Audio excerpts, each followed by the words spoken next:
Hi, I'm Neil from Beechwood Tree Care. Got a little job that I wanted to show you. So running along the edge of this field is a public footpath, and there are 2 dead oaks. 1, 2. And then there are 3 big oaks. And our job is to work on these. So the 2 dead oaks are going to be called, we're going to monolithed them. Although they're calling it something else now. If you're a fancy tree consultant, you're calling it a monolithed, I don't know what it is, because monolith means stone. But effectively, monolith is where you take the tree down to a standing stem. And the standing stem is quite good for wildlife because you get invertebrates that live on the tree and decay it and eat it. But they can't live on the ground because mammals will eat them. So you leave a big standing stem. And obviously we can't leave this tree as it is in situ because there's quite a well-used footpath underneath it. And someone's come along, done an assessment and said, actually, we can't have a footpath under here with these dead trees. So we're going to bring them down to a height where they're safe and can't reach the footpath. But what we're actually going to do as well is create a dead hedge. So we're going to use the branches from them to create a small hedge around the base of these trees and these trees here to kind of divert the footpath away from these. And these trees here, the second one, the smaller oak, there's no works to that. The third one has got a reduction. I think that's 3 to 4 metres we've got to reduce that one by. And then the monster down there has got to be reduced by 3 metres. So we're going to try and be as sympathetic as we can and keep as much foliage as possible. But by doing that reduction, the consultant says that will lessen the chance of branch failure. And you can probably hear in the background there's quite a busy main road just behind this. It's a fairly new road, and then beyond that there's a new residential development. So I guess obviously what's happened here is this was a fairly infrequently used footpath on a bit of farmland, and now it's become a lot more frequently used, and therefore the trees present a bit more of a threat. So we've got our big green tree cutting machine in. And the reason that we're going to do this is because we can lift down sections of these trees and put them on the floor. The problem you get across, or you come across when you deal with big old dead trees, is they're really valuable wildlife habitat. They're also a threat to people. So it's all about a compromise. It's about taking these trees and making them safe whilst retaining as much habitat as possible. The other compromise that we have to deal with is the potential they have bats in. So ideally we'd be looking at doing this in October, November. If you look around this field, if you can see, those big tufts of grass are because this is really boggy and wet. So you can actually see where I've come in the machine, we're middle of August and it's been bone dry for quite a while, and even then the machine has slightly sank in places. So it's a real toss-up between doing the right thing for the tree, the right thing for people, and the right thing for wildlife. So by leaving it this late, we can still get in and get in on the land and then bring the machine in, which means we can lift down the sections. And if there happens to be bats in these trees, in amongst the cavities, then because we've lifted them out and put them on the floor, the bats will be able to vacate. So we won't clear these up for at least 24 hours, and we'll really try and avoid cutting through any cavities or any hollows, because we really don't want to disturb any wildlife. That's really not on our agenda. But we also want to make the trees safe, and we also want to be able to do the job. So if we'd left this job to later in the year, we wouldn't be able to get our kit in here. Then you can imagine later on when we do these trees here, we'll post a little bit of a video of it as well. We'll probably anchor the climber off of the crane so that he can work around that tree and reduce that tree in a better manner. You can imagine this tree here is 25 metres tall and probably got maybe a 40 metre spread on it. That's a hell of an effort and hell of a job to get around. And then, so we'll be utilising the best equipment we can and trying to minimise that impact on the wildlife. The great thing we'll be doing here is a dead hedge will keep people away from the base of the trees, probably keep livestock away as well, and allow those trees an area for their roots just to be for them. And the dead hedge, as it rots down as well, will be good for wildlife too. So nothing is perfect for everybody, but a lot of things, we're trying to do our best to do the best compromise and take account of wildlife, people and trees. There's the first section coming out of the tree. Just taking the top out of that leader there. Just going to carefully place that on the floor. And you can see, while this is a beast of a machine, we can really lift out some big sections of timber, big branches, and just put them down really carefully. So it's to minimise disturbance to any wildlife, and do our best to achieve that compromise that we talked about.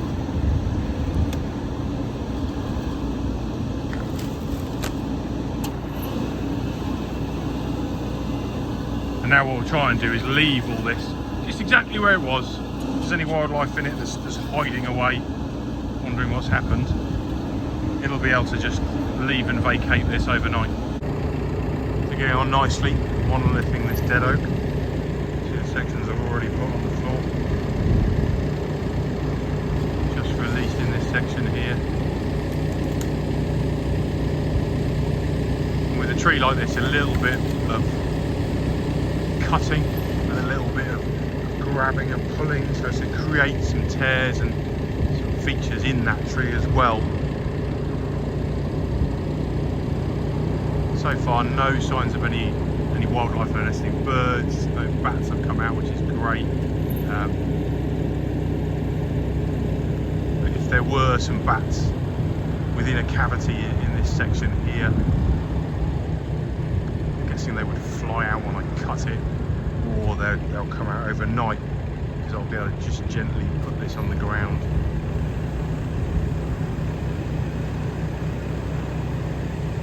Last thing we want to do is kill any bats or disturb any nesting birds. There we go. Another section safely down. Hopefully what we'll do is aim to bring this tree down to this point here and just have a standing stem, and then we'll just divert the path slightly out, so if the whole tree as a whole failed, which is fairly unlikely, it wouldn't reach the path, and then we can safely retain that standing deadwood. Probably leave this lower limb here in situ.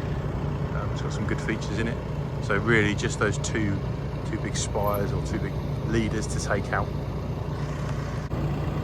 So this really gives you a good view of the capabilities of our machine. I've just cut that section off, and now I'm just going to lift it clear.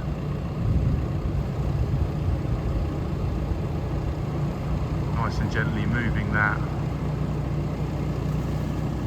big piece of tree. And instead of spending 2 or 3 hours in a cherry picker, taking that off piece by piece and physically throwing it down and having a man in the air, it's 10 minutes with our roto. And here it comes, and I'll bring it right round towards me, and then I'm just going to set it down here. And if there is any wildlife within that, it's minimal disturbance. Obviously there is disturbance because we've got to take this tree down to make it safe. We're doing that in the best possible way.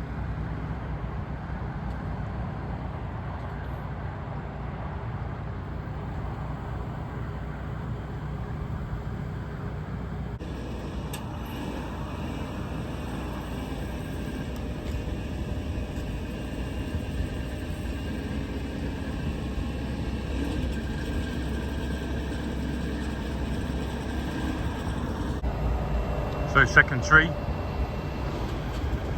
managed to take out pretty much the whole top of it in one go. Going to bring it down and monolith it, so there'll be 2 more pieces to come out. There's 2 sections there.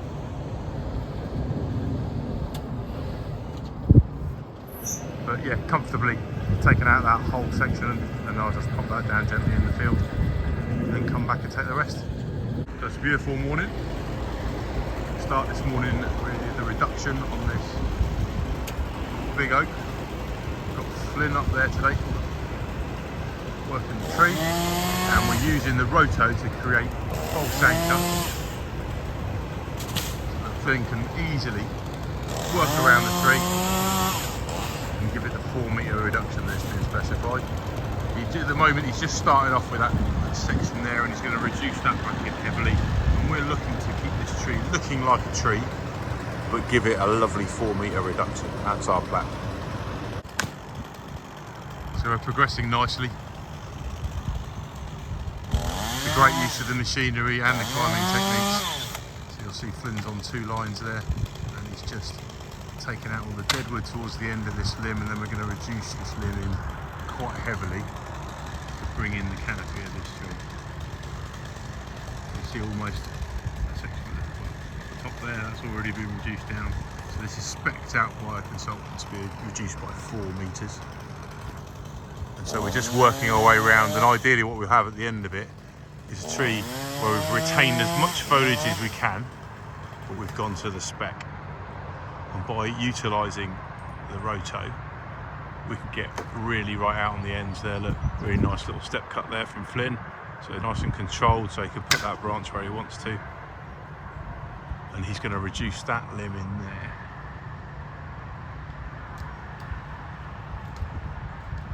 Nice and heavily, but you can just see the size and scale of this tree in comparison to Flynn up it. So I just thought I'd take you in and show you the stem of this tree, which is a good 1.5 to 2 metres across.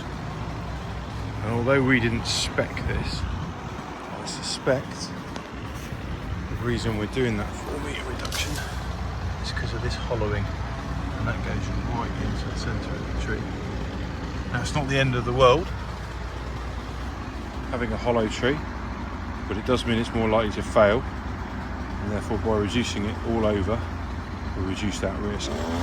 So day 3 on this job, it's progressing nicely actually. So we've done the 2 monoliths, so they're taken down to standing stems, so they shouldn't fall apart. But if they do, we've started to build the dead hedge, which is this structure around, and this basically, the footpath comes down this side of the field, and that will just guide the pedestrians out and around, and then they won't be walking in the target area of those monoliths. So guys have done a really nice job just putting it together there. There'll be a load more stuff to go in here, and then as we come through, we've done the first of the oaks. We've done a 4 metre reduction, so it's quite a heavy reduction on this tree, but I think we've managed to save its form and its stature, and it's actually got a lot of nice vigorous low growth, so really pleased with that today. Today we're going to finish off this mighty beast here. We started a 3 metre reduction and a reducing of the size of the deadwood, so we're leaving some of the deadwood up there but just making it shorter so it's less likely to fail. Even though we're excluding the pedestrians, people might still walk in there. So this tree is in really poor condition, as you can see, but it is, you know, a big old beast of a tree, and it's been there a long time. So hopefully it continues to survive, and by making this area underneath it, we'll finish off this dead hedge today. But by making this area underneath it, we're giving it some area where it can just root itself. So it's the grass will be less of a competition. We'll probably try at some stage, we've got some more tree work to do around here to put some mulch in there. But yeah, that's the task for the rest of the day. You can see where we've been. See that 3 metre reduction, you can see where we've got to go. So end of the job, 2 monoliths, and we've made this dead hedge all the way around the outside, so that's a 4 metre reduction on that big oak there, and a 3 metre reduction on the deadwood on that massive oak there. And you can see the footpath which ran along the edge has been guided away by the creation of this dead hedge, and this is from all the materials that we created whilst doing this work. Didn't find any wildlife at all, but we took those precautions, and this should nicely guide away any pedestrians as they come through that gate there, instead of walking along the field boundary and underneath this cracking big oak, and then underneath these 2 oaks here and next to those 2 monoliths. They'll now hopefully walk round the edge of this dead hedge safely away from those trees, which we can now leave, so that if the monoliths collapse, they won't reach any pedestrians, so they can be safely left there to rot down. Obviously this one's hollow, and this one's maybe prone to dropping some big limbs, So now they can be safely retained, and it remains to see how they do. This is a cracking tree, and I'm really hoping that it hangs on in there. This one I'm pretty sure is going to do quite well. You can see that's a really good view of that, how healthy that lower canopy is. And that canopy above, a little bit sparse, is almost like it's retrenching into that lower canopy, which is kind of natural for a tree that's hollowing out. And then obviously the other two were just stone dead, so now they're just standing deadwood. And I believe this is going to be a big country park in here, so hopefully these will be here for many years to come and retain nicely. It's a really cool job to do. So there you go. There's some work on some veterans and a dead hedge to exclude people from the target area, and that means you can retain trees.